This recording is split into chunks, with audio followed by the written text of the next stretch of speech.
Dalam Islam tidak ada jalan jongkok di depan kiai. Para sahabat tidak pernah jalan jongkok di depan Nabi. Para sahabat tidak pernah melakukan itu. Imam mazhab, imam tabi'in, tidak ada satupun yang melakukan itu. Nah, satu-satunya alasan kenapa jalan jongkok di pesantren itu terjadi adalah karena itu tradisi lokal Nusantara. Kalau tradisi lokal Nusantara tapi dilabelinya Islam, saya marah.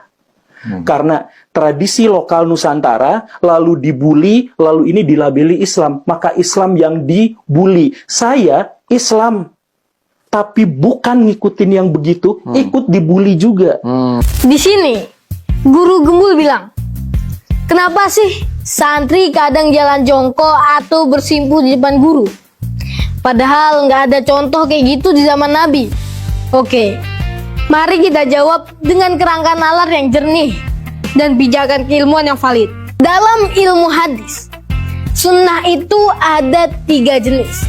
Sunnah qauliyah, ucapan Nabi Shallallahu Alaihi Wasallam. Sunnah fi'liyah, yaitu perbuatan Nabi Shallallahu Alaihi Wasallam. Dan sunnah takririyah, sesuatu yang dilakukan sahabat tapi Nabi diam, yang artinya boleh.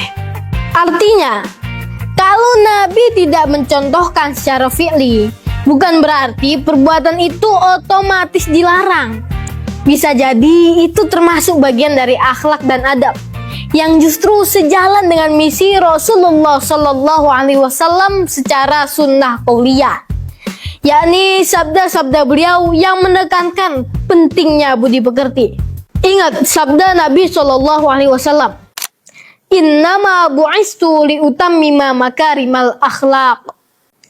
Sesungguhnya aku diutus hanya untuk menyempurnakan akhlak yang mulia. Hadis riwayat Ahmad.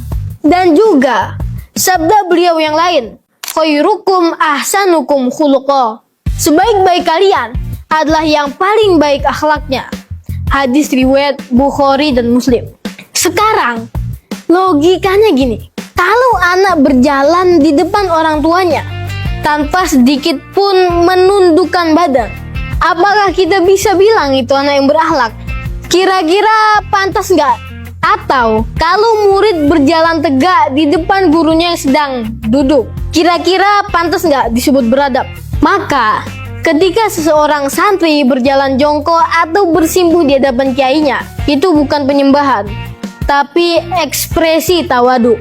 Adab seorang murid terhadap guru yang menjadi perantara ilmunya. Dan kalau kalian masih belum sepakat dengan argumen yang kami jelaskan barusan, tenang, kami akan tunjukkan satu fakta yang lebih terang, bahwa di zaman Nabi Shallallahu Alaihi Wasallam sendiri, perilaku berlutut di hadapan guru atau pemimpin spiritual itu pernah terjadi, dan bahkan tidak dilarang oleh Rasulullah Shallallahu Alaihi Wasallam.